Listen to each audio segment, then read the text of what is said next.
Está no ar, Aldeias e Quilombos.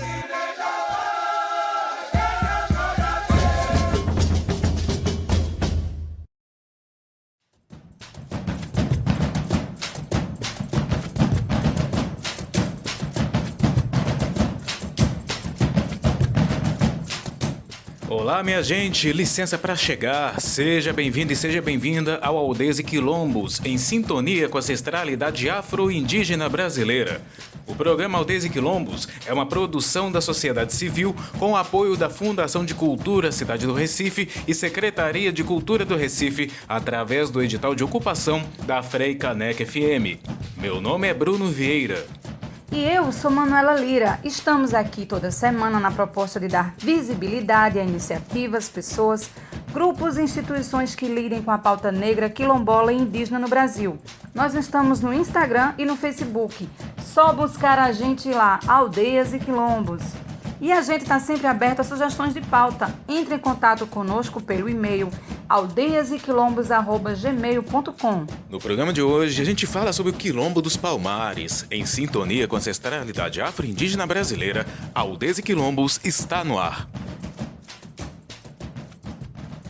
No final do século XVI, num território que pertencia à capitania de Pernambuco, surgiu o Quilombo dos Palmares, formado por pessoas que foram escravizadas, que fugiam dos engenhos de cana-de-açúcar e se refugiavam na Serra da Barriga. Hoje faz parte do município de União dos Palmares, em Alagoas.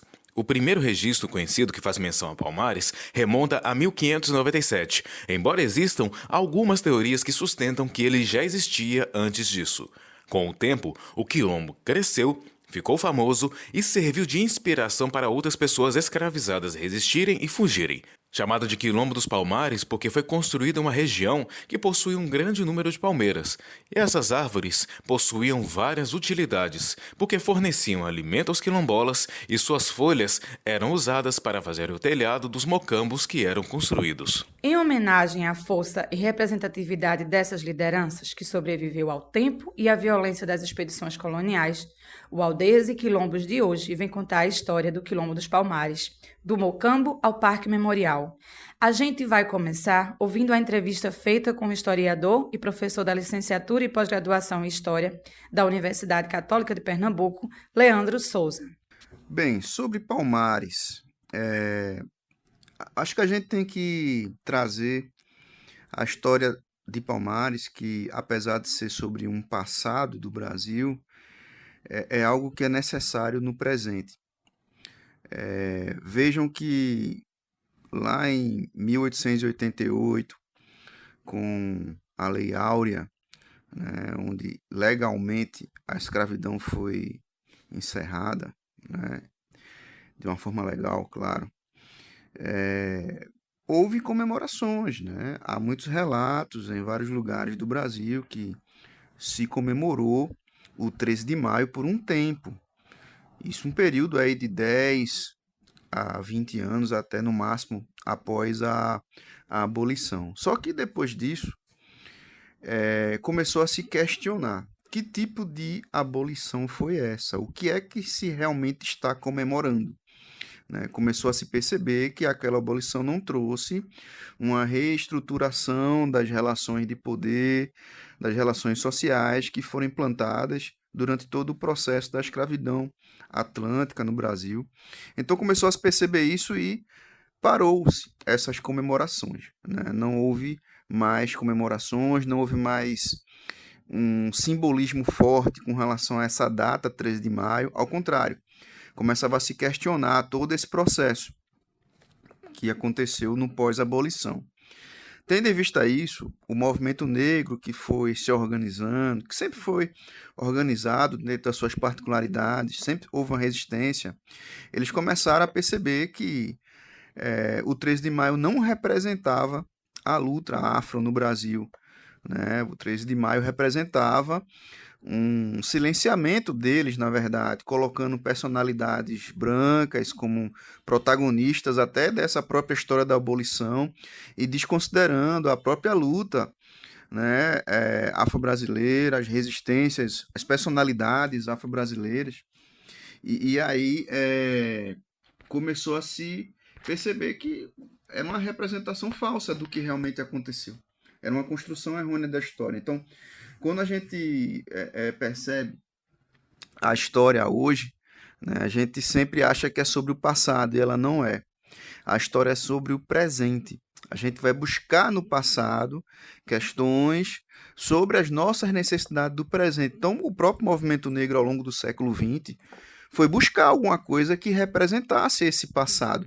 E aí é onde a gente entra na data do 20 de novembro, né, que é o Dia da Consciência Negra, que agora é feriado nacional, né, essa data que simboliza, né, no caso, historicamente, a morte de Zumbi dos Palmares, lá em 20 de novembro de 1695, e que o movimento negro vai buscar, né, como uma grande representação em termos de data simbólica sobre o que realmente aconteceu em termos de luta para o fim da escravidão no Brasil, que representasse esses protagonistas negros e negras ao longo dessa história, né? Então, o 20 de novembro foi escolhido não só por conta da morte de Zumbi, mas por toda uma história de um quilombo, né, chamado Quilombo dos Palmares, que teve, né, na sua grandiosidade uma longa duração e uma organização extraordinária,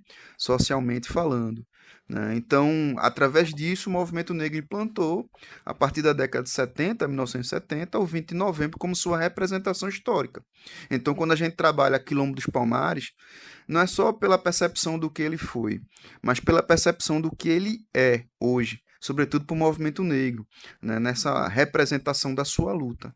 Então, se faz muito necessário, né, estudar Palmares, entender Palmares, compreender o que aconteceu para relacionar a essas lutas do presente. Isso é tão importante que a gente tem grupos conservadores que tentam desqualificar o que foi Palmares, porque desqualificando Palmares vai se desqualificar o próprio movimento negro e as suas escolhas. Então, vai a partir disso surgir o que a gente está muito em evidência, né, durante os últimos anos, que é as fake news, né, o negacionismo histórico.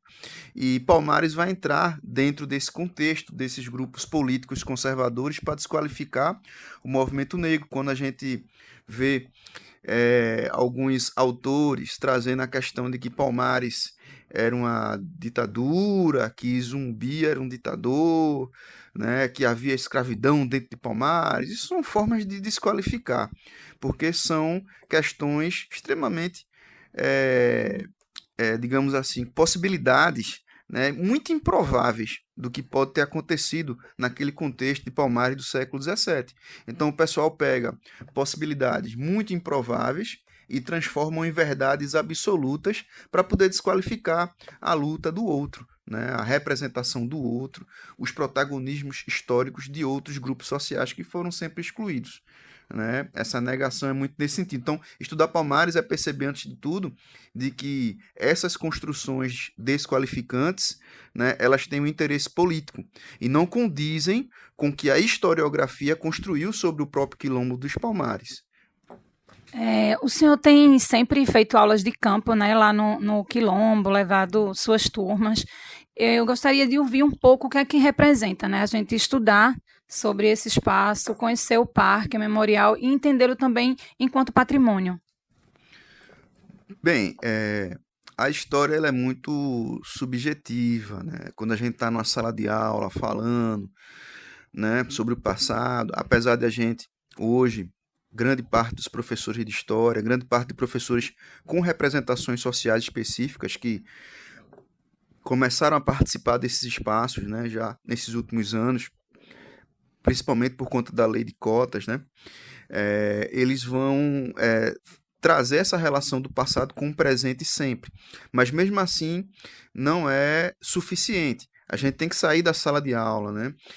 Os alunos eles têm que visualizar aquilo que a gente está falando, e a gente levando ele para esses espaços, né, de memória, eles vão começar a perceber que aquilo pode fazer parte dele. Ou ao contrário, ele fazer parte daquilo, criando identidades. E essas identidades, reforçando essas identidades, ou resgatando até essas identidades, vai trabalhar muito a própria autoestima desses jovens, desses alunos, né, durante todo o seu processo de aprendizado. Então, quando a gente leva os alunos para um parque memorial, Quilombo dos Palmares, né, que fica em União dos Palmares, lá em Alagoas, né, que no período colonial pertencia a Pernambuco, né, os territórios da capital de Pernambuco. Quando a gente leva os alunos naquele lugar, a partir do momento que a gente sai, por exemplo, do Recife, e faz todo um trajeto até chegar lá, a gente já vai percebendo, os alunos já vão percebendo, a gente já vai construindo, né, todo aquele deslocamento que se fazia naquele período, as dificuldades e o que proporcionou aquela região específica de Palmares ser um lugar geograficamente muito estratégico para aqueles negros fugidos, né, dos engenhos, das senzalas, que foram resgatados pelos próprios palmaristas. Então, quando a gente vê um patrimônio histórico como Palmares, a gente já coloca ele dentro de um contexto para que os alunos percebam toda essa construção. E aí, quando se chega, né, ao parque em si, né, que é na Serra da Barriga, né, a gente já vê a altitude, né, um lugar alto, estratégico, né, tem uma visão estratégica de toda a região, e quando eles se deparam com o lugar em si, que é um parque, é uma representação, mas a partir dessa representação a gente vai trazendo as histórias, e isso é resgatar as memórias daquele lugar, e os alunos vão não só visualizar, mas como sentir a energia daqueles antepassados que lutaram por muitos de nós que estamos aqui hoje, no presente. Então, é uma construção de uma ideia, de um imaginário, de um sentimento, de uma memória, que a gente faz quando visita um parque como esse, né? Você está no programa Aldeias e Quilombos pela Frei Caneca FM 101.5. Nós vamos para um rápido intervalo e já voltamos. Frei Caneca FM, toca a cultura, toca o Recife, toca você. Estamos apresentando Aldeias e Quilombos. Voltamos a apresentar Aldeias e Quilombos. De volta com Aldeias e Quilombos. Se você tem sugestão de pauta, quer divulgar o trabalho de uma pessoa quilombola ou indígena, fale conosco. O nosso e-mail é aldeiasequilombos@gmail.com e nos siga no nosso Instagram, @aldeiasequilombos. Em 1985, o Mocambo do Macaco, localizado no pico da Serra da Barriga, foi reconhecido como patrimônio pelo Instituto do Patrimônio Histórico e Artístico Nacional, o IPHAN. Mas só após anos de luta do movimento negro brasileiro, que em 2007 o local se tornou o Parque Memorial Quilombo dos Palmares. Administrado pela Fundação Cultural Palmares, o espaço é aberto à visitação para quem quiser conhecer de perto a história do Quilombo. Seguindo nossa conversa sobre o Quilombo de Palmares, a gente segue ouvindo a entrevista feita com o historiador e professor da licenciatura e pós-graduação em História da Universidade Católica de Pernambuco, o professor Leandro Souza. E qual a importância dele enquanto patrimônio para a sociedade como um todo, independente de você ser um historiador, ser um estudante de história, mas muitas grupos de capoeira, muitas escolas levam, né, crianças, adolescentes para visitarem aquele espaço. E aí eu gostaria de ter uma reflexão a termo de patrimônio, qual a importância, né, daquele legado que está ali há séculos. Pronto, o patrimônio, em um conceito bem objetivo, ele representa a riqueza das coisas. Mas a grande pergunta que a gente faz, quem determina o que é importante, o que não é, quem determina o que é rico e o que não é, quem determina o que é patrimônio e o que não é?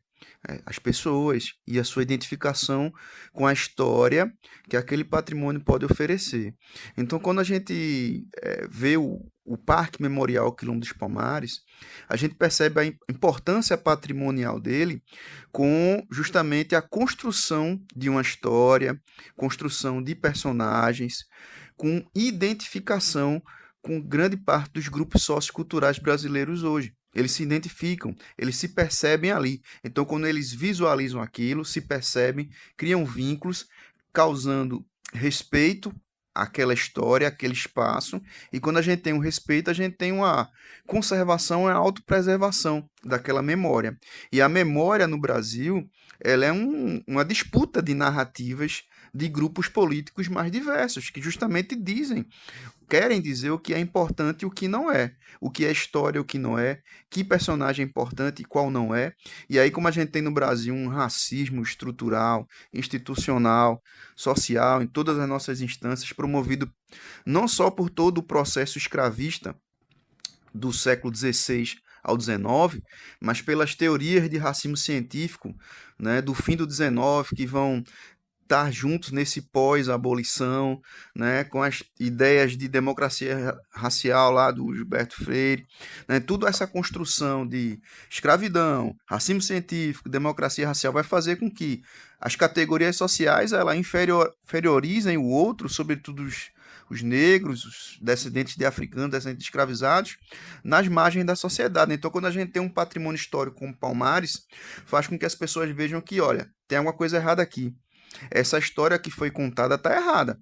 Porque como é que um espaço que vai ter uma condição geográfica enorme durante tanto tempo, que lutou, resistiu, que criou um Estado dentro de um Estado, que resistiu por mais de 100 anos a várias investidas coloniais, que lutou, se organizou disciplinarmente, né, estrategicamente, que criou uma sociedade harmoniosa, né, com uma rígida divisão de trabalho, mas que ao mesmo tempo respeitava as diferenças.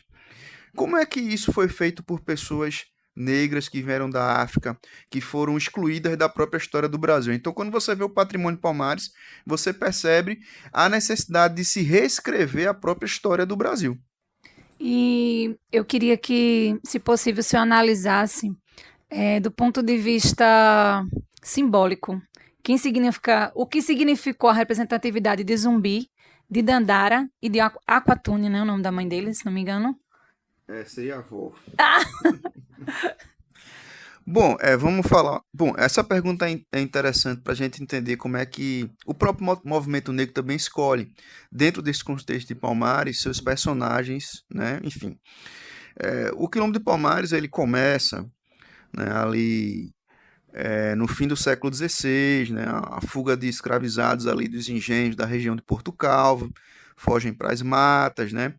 Provavelmente se encontram com grupos indígenas mais diversos e vão criar, né, como todo o processo colonial, né, eles vão ter relações, na grande maioria, amistosas, né, talvez é provável que um ou outro grupo possa ter entrado em conflito pelas próprias alianças que esses ex-escravizados fizeram com outros grupos, né, assumindo suas rixas também. Então, mas houve uma relação política amistosa, né? As próprias escavações arqueológicas aí no parque mostraram que havia uma presença indígena muito grande, né, em todo esse complexo que foi Palmares, né? Não foi só um mocampo, foram vários, a qual a Serra da Barriga era o principal.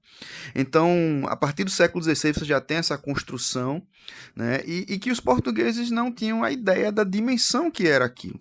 Achavam que eram negros que estavam fugindo, que estavam desarticulados, perdidos nas matas, mas que, na verdade, eles estavam criando uma sociedade, construindo uma sociedade política, cultural, própria, né, com muita influência, né, da cultura da África Centro-Ocidental, da região de Angola, mas com cultura da África Ocidental, da região da Mina, com cultura portuguesa, com cultura indígena, né? Então havia uma construção ali, né, de uma sociedade política e cultural. Então isso vai se construindo no período holandês, com os conflitos entre Portugal e Holanda aqui no Brasil. Os números de escravizados fugidos vão aumentar cada vez mais, né, indo para essas regiões, se incorporando a essa sociedade. E já no período holandês se vai ter os primeiros registros do que era a dimensão que era Palmares. O capitão Blair já alertava ao Maurício de Nassau que era algo muito maior do que eles pensavam, havia uma organização política muito maior do que eles pensavam, né? E que vai se estender ao longo de toda a segunda metade do século XVII. Né? A partir de 1654, por exemplo, que os holandeses se retirem, os portugueses vão tentar reconstruir a capitania de Pernambuco, né? Palmares vai ser o seu maior problema para os portugueses, né? Consequentemente, para os palmaristas, a mesma coisa, né? Nesses processos, né, a gente vai ter algumas lideranças que vão começar a aparecer nas documentações portuguesas, mas que já estavam vivas na tradição oral. Uma delas é a Caltune, que seria provavelmente a mãe de Gangazumba, né? Aí no caso seria a avó de Zumbi dos Palmares, a Caltune, e também a Cotirene, que a Caltune poderia ser a líder do quilombo, a líder política, mas a Cotirene seria a líder espiritual, né? Elas duas meio que governaram juntas essa primeira fase, né, do que seria o grande complexo de Palmares, até vir Gangazumba, né? Aí já depois de muito tempo da liderança de Gangazumba, eles começam a sofrer algumas baixas depois de várias investidas portuguesas.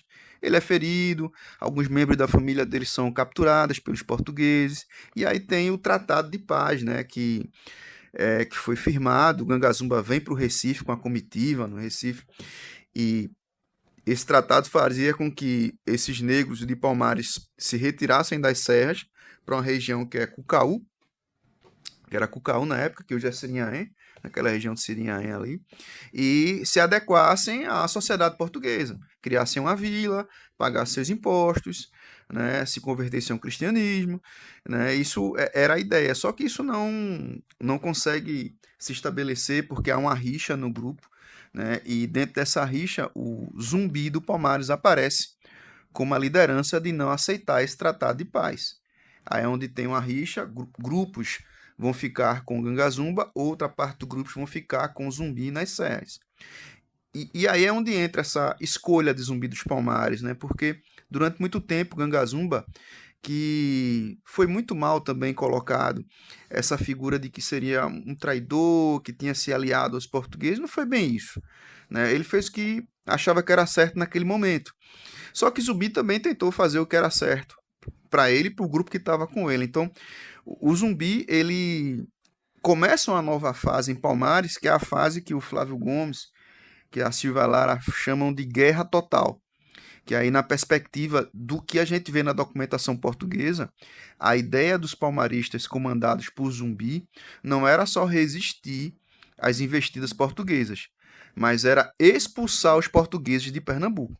O que Zumbi estava fazendo, liderando o quilombo durante mais de 20 anos, era realmente uma investida, né? Eles realmente se tornaram ativos nesse processo, desse conflito, a qual eles queriam realmente expulsar os portugueses. E isso fica muito evidente na documentação dos governadores de Pernambuco na época. Não, daqui a pouco eles chegam no Recife, estão atacando nossas fazendas, nossos engenhos, estão se aproximando da capital. Então, isso fez com que a coroa portuguesa trouxesse muitos investimentos, contratassem os paulistas, né, os bandeirantes, né, para um projeto enorme, gigante, de longa duração também. Foram 6 anos, né, a campanha, né, para derrotar Palmares pelos paulistas, né, até acontecer a queda da Serra da Barriga, em 1694, e depois a morte de Zumbi em 1695. Né?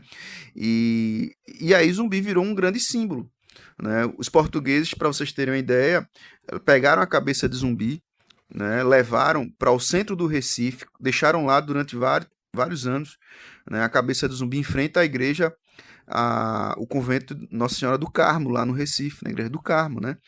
E porque era um lugar, aquela região, um lugar que transitava muitos escravizados. Né? Logo ali atrás do convento do Carmo tinha o Porto das Canoas, que hoje é a Praça Joaquim Nabuco, onde tinha um trânsito enorme de escravizados que frequentavam o rio Capibaribe, né? Que vinham para o centro do Recife, enfim. Então, eles passavam e viam a cabeça de Zumbi como uma representação do que ia acontecer com eles caso se revoltassem. Mas isso tudo foi invertido. Vejam como essa região do Carmo, como a gente falou aqui, se tornou um grande lugar de resistência no século XX, por exemplo, onde teve a Missa dos Quilombos, lá na década de 70, que foi o início do movimento negro unificado, no Recife também, e mostrando a reocupação desses espaços pelo próprio movimento negro. E aí vocês percebem, né, de que a escolha de Zumbi não foi por uma questão de defesa, foi por uma questão de ataque, que Zumbi representava o quanto os os afro-brasileiros tinham que avançar nas suas demandas, nos seus direitos, para poder ter uma sociedade mais equilibrada e justa. E qual a mensagem que esse formato de sociedade traz? Bom, a mensagem é de que pode-se viver em harmonia com grandes diferenças. Eu acho que a grande questão que a gente tem que pensar é que foi implantado, né, no processo colonial, né, de que o outro ele é inferior. Ou melhor, o diferente é inferior. O diferente, ele é diferente. Ele não é inferior. Né? Você pode achar qualquer pessoa diferente de você, mas o fato de ser diferente, ela não é inferior a você. Então, isso é que foi implantado na nossa sociedade, né? Dentro de uma questão epistemológica. A construção social do Brasil foi dentro dessa ideia do diferente ser inferior. E a gente vai buscar vários argumentos para sempre se manter superior ao outro. O Brasil ele vive um estado de uma construção, né, de uma ideia, de uma ideologia, na verdade, de superioridade social. No Brasil, a gente não basta estar bem, a gente tem que estar melhor que o outro para poder estar bem.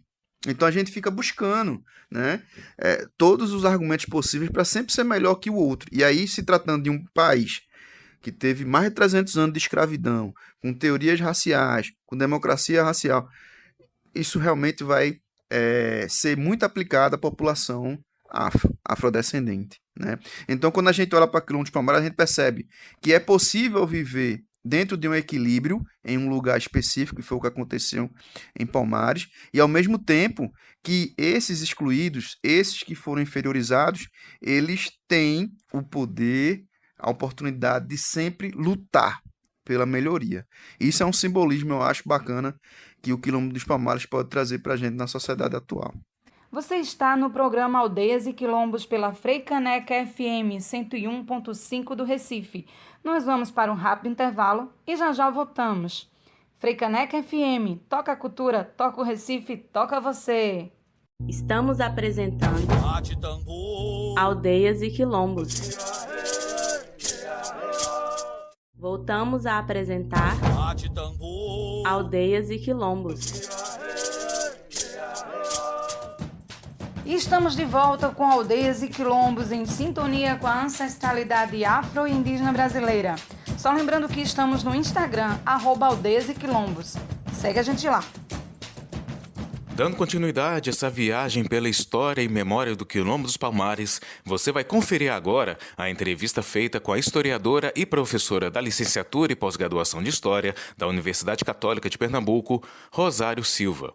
A professora Rosário vai trazer para a gente uma leitura da iconografia do lugar, ou seja, uma reflexão sobre o simbolismo ancestral do território. Bem, eu gostaria de começar falando sobre Palmares, enquanto muito mais entendendo a partir de uma constituição histórica, né? Quando a gente pensa na historiografia brasileira e na forma como Palmares, enquanto conceito, inicialmente, né, pensado a partir dessa ideia de um símbolo da história no Brasil, né, principalmente voltado para o período da escravidão, mas a gente pode pensar Palmares a partir de um processo de reapropriação, né, de uma narrativa e que está relacionada com a história do movimento negro no Brasil, com a história, né, de intelectuais negros e negras. Então, a gente tem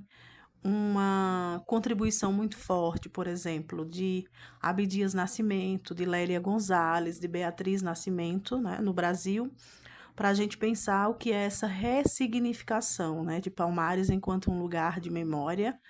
E quando a gente pensa numa perspectiva da educação para as relações étnico-raciais, a gente não pode esquecer de pensar no dia 20 de novembro, né, como um dia em que é revisitado enquanto um espaço simbólico onde se agrega, né, uma relação que está colocada com a memória, mas também com a ideia de um espaço em que ele faz parte das vivências, um espaço que se reatualiza, né, na forma como se pensa, não como um lugar em que esteja, né, voltado para uma ideia de um passado cristalizado, de um passado imóvel, mas muito mais de uma reatualização que está relacionado com o presente, né? Principalmente quando se coloca, agora a gente, né, desde 2024, nós temos aí um feriado, que é o Dia Nacional da Consciência Negra, o 20 de novembro,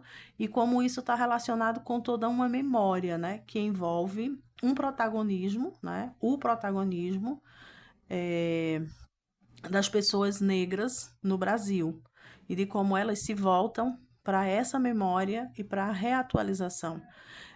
A gente tem alguns estudos, por exemplo, aí eu poderia citar o da professora Marilé Almeida, onde ela trabalhou com a história oral, com a metodologia da história oral, a história das mulheres, e ela traz como título do trabalho dela de uma tese de doutorado, que é Dervi Quilomba, que é uma reflexão muito importante para se pensar e se ressignificar a ideia, né, de quilombo, numa perspectiva de que são espaços, muitas vezes, onde as lideranças, né, que são lembradas são as lideranças masculinas, e ela trabalha numa perspectiva das mulheres e de como elas são potencialmente organizadoras desse cotidiano, dessa relação com a comunidade. Então, pensar Palmares é também pensar como a ideia de quilombo ela tem sido, né, ressignificada e reapropriada como um modelo da luta e da resistência, né, tanto dos homens quanto das mulheres negras e negros no Brasil.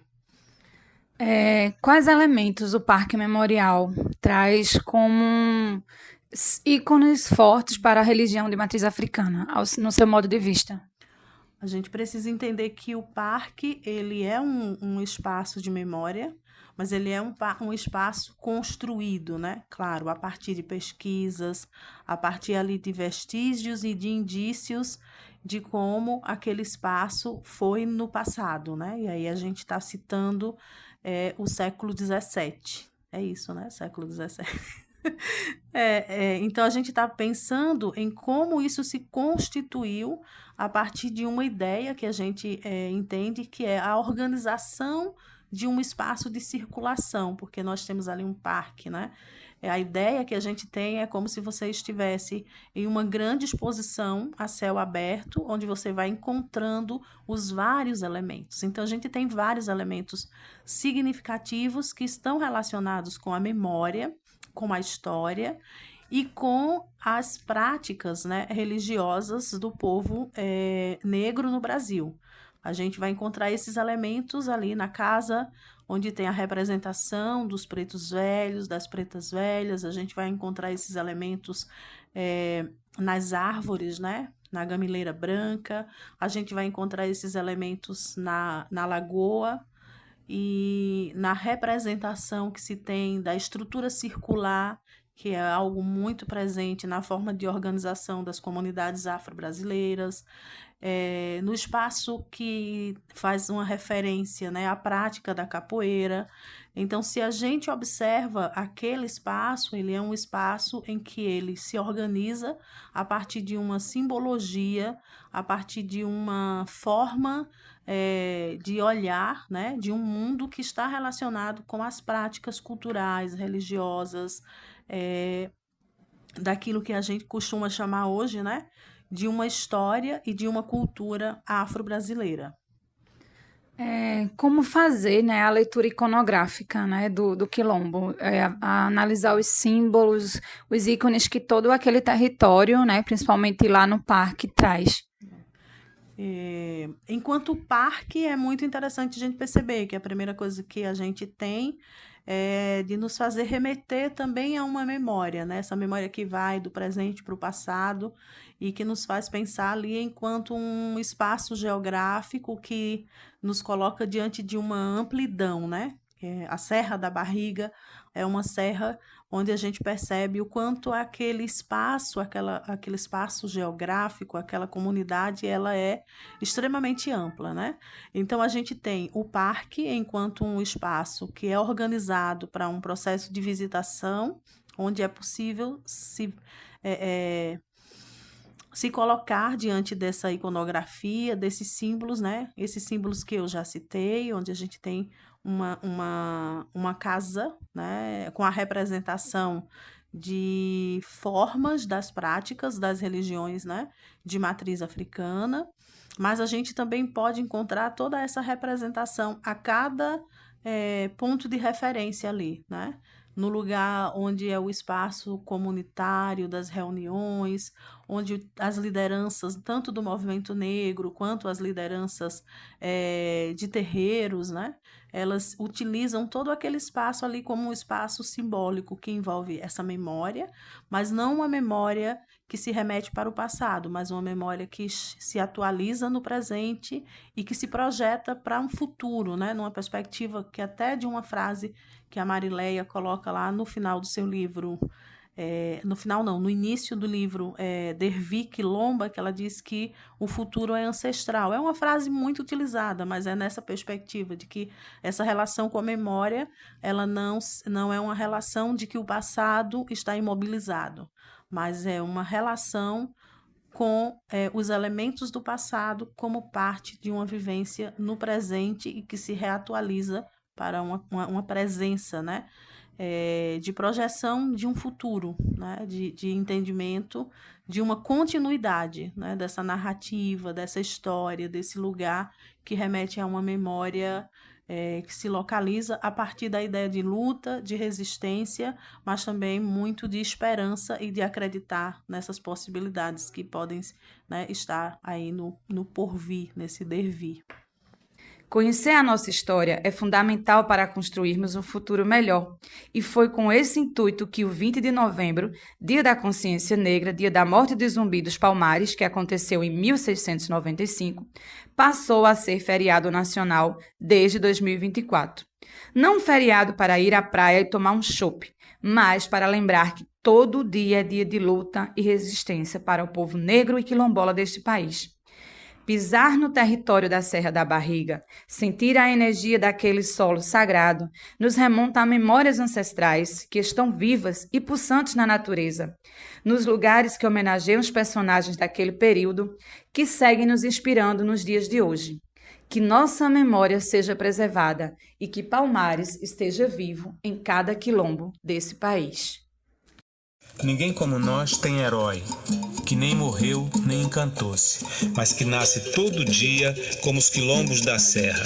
Eita povo renitente, um tambor dentro do peito, luanda dentro dos olhos, e dando a lunda tranquila, destilando a tradição, e os sábios continuam chamando quilombos favelas, e Mucumbi continua tomando conta da gente, Rangoro aguando as matas, pai velho dando muxoxo entre o cachimbo e o rosário há mais de 500 anos. E Nzambi, na paz de Nzambi, olha tudo. E nós aqui.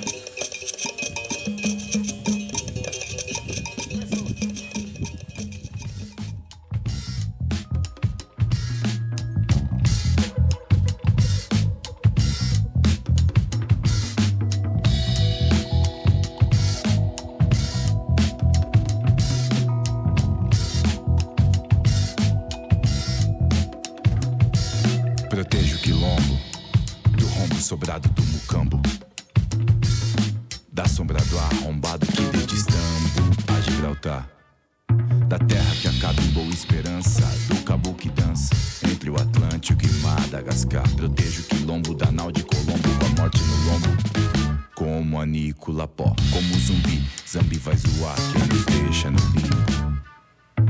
Proteja seu bumbo, proteja esse samba, proteja o escambo, proteja a macumba, proteja do rambo, dos fuzis de Rambo, proteja a bombeta, proteja a cabeça, proteja seu bumbo, proteja esse samba, proteja o escambo, proteja a macumba, proteja do rambo, dos fuzis de Rambo, proteja a cabaça, proteja o guri, proteja do projeto antipreto, atrás do biombo pra não sucumbir, tá incumbida, proteja seu malombo do chumbo. Em trincheira de axé, deixa suado o estampido, rataplanos, quatro cantos do mundo.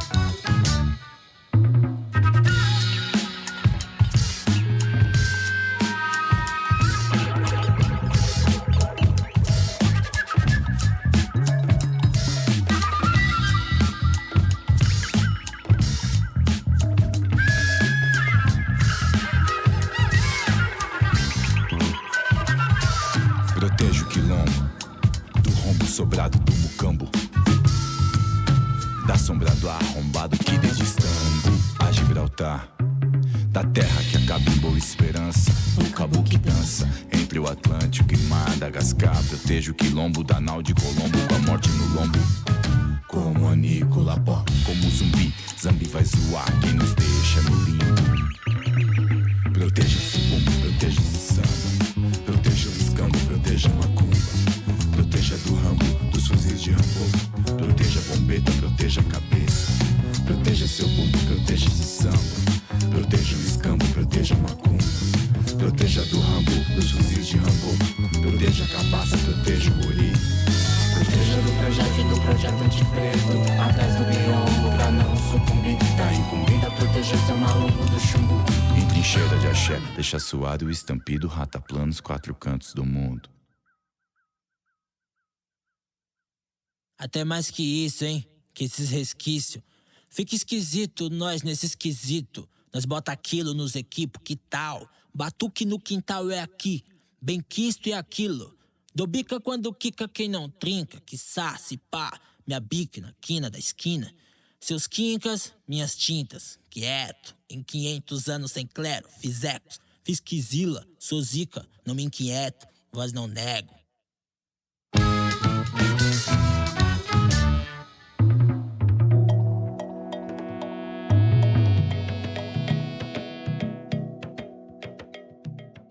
Você está no programa Aldeias e Quilombos pela Frei Caneca FM 101.5. Nós vamos para um rápido intervalo e já voltamos. Frei Caneca FM, toca a cultura, toca o Recife, toca você. Estamos apresentando Aldeias e Quilombos. Voltamos a apresentar Aldeias e Quilombos. E estamos de volta com o nosso programa Aldeias e Quilombos. Este é o nosso último bloco e preparamos algumas informações interessantes e importantes para vocês.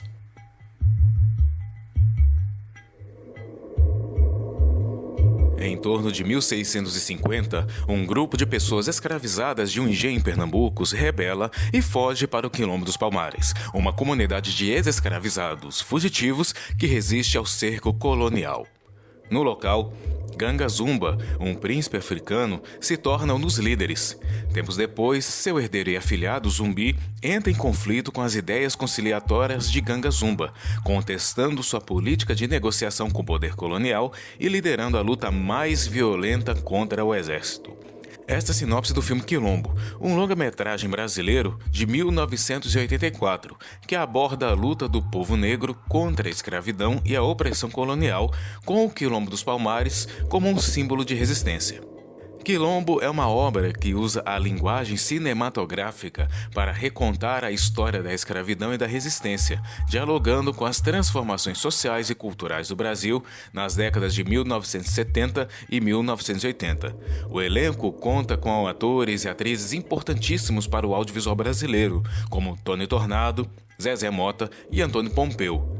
Com direção de Cacá Diegues, o filme Quilombo está disponível gratuitamente no YouTube. O reconhecimento das terras quilombolas é o tema do documentário Quilombos do Século XXI, produção realizada pela TV Justiça do Supremo Tribunal Federal, STF. Nele, líderes do movimento negro e historiadores afro-brasileiros discutem a questão do racismo estrutural que vigora no país desde o fim da escravatura em 1888. O curta-metragem promove um diálogo sobre a luta pela busca de identidade por meio da história do Quilombo dos Palmares. Não somente na figura de Zumbi, mas na proposta de sociedade e de negociação que foram organizadas nesse espaço. O documentário relembra que leis que foram publicadas ainda no Império impediram a emancipação dos descendentes diretos dos grupos escravizados pelos portugueses. Com produção da TV Justiça, o documentário Quilombos do Século XXI está disponível gratuitamente no YouTube.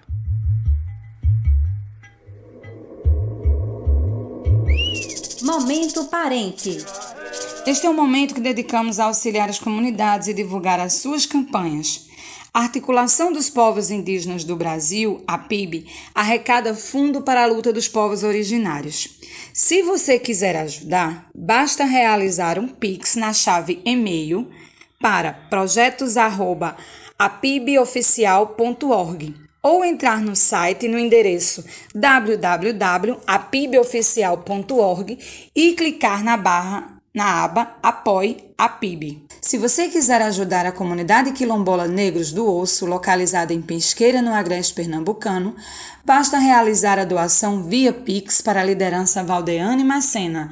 A chave é o celular, o número é 879-9158-8742.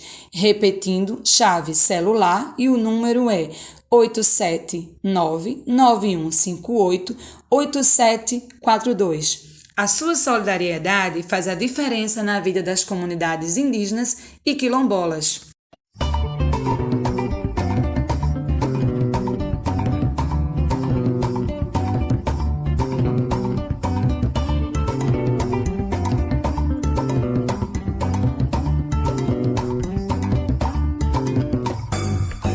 É água que bate, que fura, que flui. Vida dura mandou, então fui. Fui como flecha passando na brecha da porta da casa do alto do morro. Quase que morro. Eu vim de Luanda, quase que morro. Pra Porto de Galinhas, quase que morro. Galinhas de Angola, quase que morro. E é por isso que corro sonhando nos trilhos, na ponta do pé, no lote dos vagões, dançando o balé de Monet, em busca do Monet, pintando o sete do causa lama entre cacetete. O nego drama da fita cassete não é o teu play da novela das 7. Escalando o muro, Spider-Man na briga de rua, Jet Li, já fui aloprado igual Ed Murphy, hoje infiltrado, Spike Lee, cria real do quilombo urbano, Leão do Norte chegando no sul, Tchaka Zulu. Sou mais um Silva, meu pai é Bezerra, malandro é malandro e eu sei quem é tu, eu sei muito bem quem é tu. Sabe tudo lendo tititi, tá dizendo que eu sou mimimi. A escola que tu se formou, meu pai construiu, eu vim desconstruir. Sabe tudo lendo tititi, tá dizendo que eu sou mimimi. A escola que tu se formou, meu pai construiu, eu vim desconstruir. Passando de ano, mandando passinho, passando fronteiras, quebrando a linha. De corpo inocente com corpo presente, somos cabeças e corpos presentes. Somos cabeças e corpos presentes. Somos quilombo urbano, quilombola de rua, quilombo. Vamos quilombar, quilombo urbano, quilombola de rua, quilombo. Vamos quilombar, quilombo urbano, quilombola de rua, quilombo. Vamos quilombar.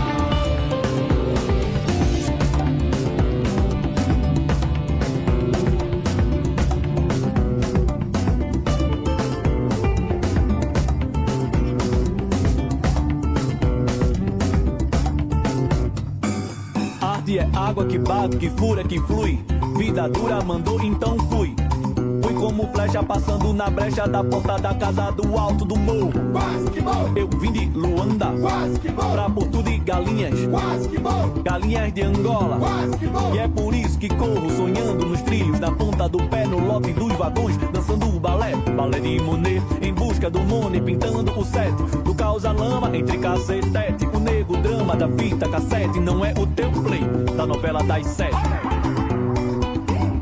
Escalando o muro, Spider-Man na briga de rua, Jet Li, já fui aloprado igual Ed Murphy, hoje infiltrado, Spike Lee, cria real do quilombo urbano, Leão do Norte chegando no sul, Tchaka Zulu.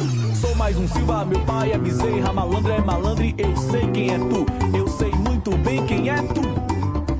Sabe tudo lendo tititi, tá dizendo que eu sou mimimi. A escola que tu se formou, meu pai construiu, eu vim desconstruir. Sabe tudo lendo tititi, tá dizendo que eu sou mimimi.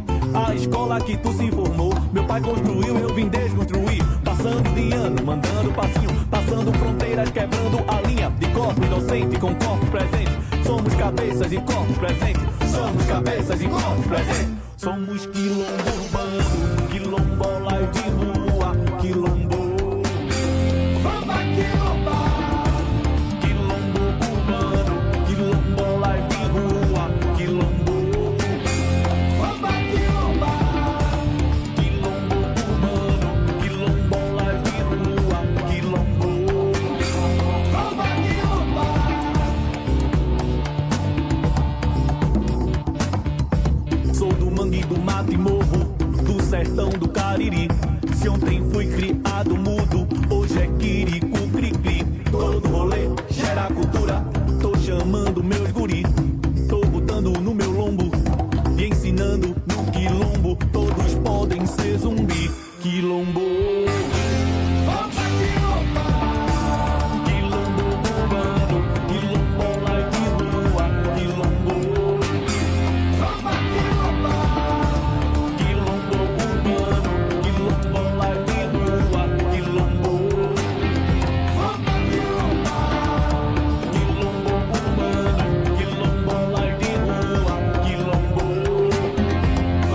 faz chorar, me faz chorar de alegria. Quem abre a garganta na rua carregando a Santa Mandor, me faz chorar. Eu via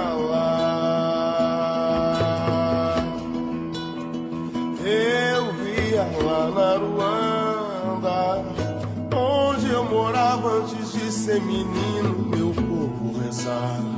Eu via lá. Oiê, essa engoma me bate no peito como os sonhos de meu pai. É o sagrado rosário dos pretos velhos de Aruanda que vem coroar a minha canção com a luz do céu.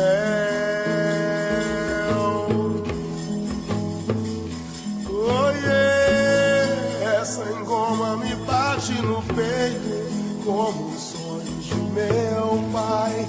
É o sagrado rosário dos pretos velhos de Aruanda que vem me falar que a grande mãe ouve nossa voz.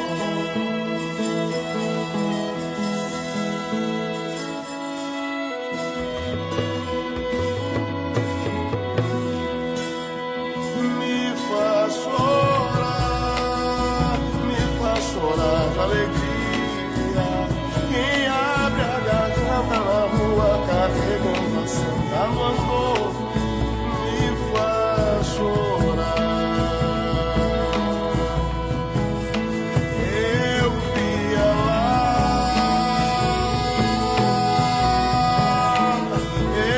via lá na Ruanda, onde eu morava antes de ser menino, meu povo rezar. Eu via lá.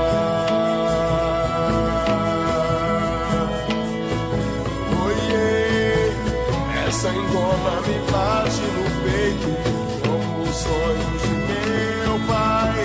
É o sagrado rosário dos pretos velhos de Aruanda que vem coroar a minha canção com a luz do céu. Oh, yeah. Essa engoma me bate no peito como os sonhos de meu pai. É o sagrado rosário dos pretos velhos de Aruanda que vem me falar que a grande mãe ouve nossa voz.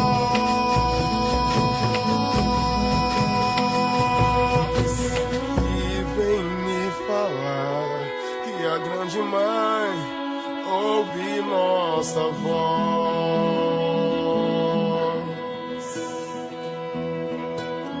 Que vem me falar que a grande mãe ouve nossa voz.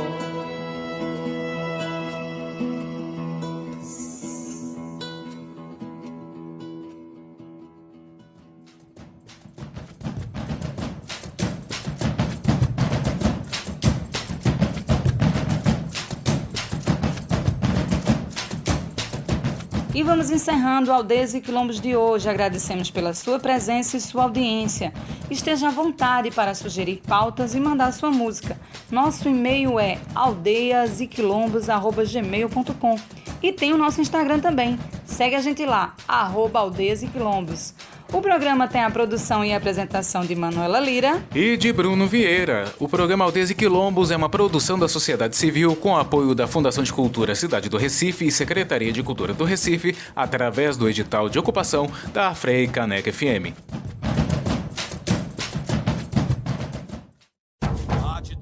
Você ouviu Aldeias e Quilombos.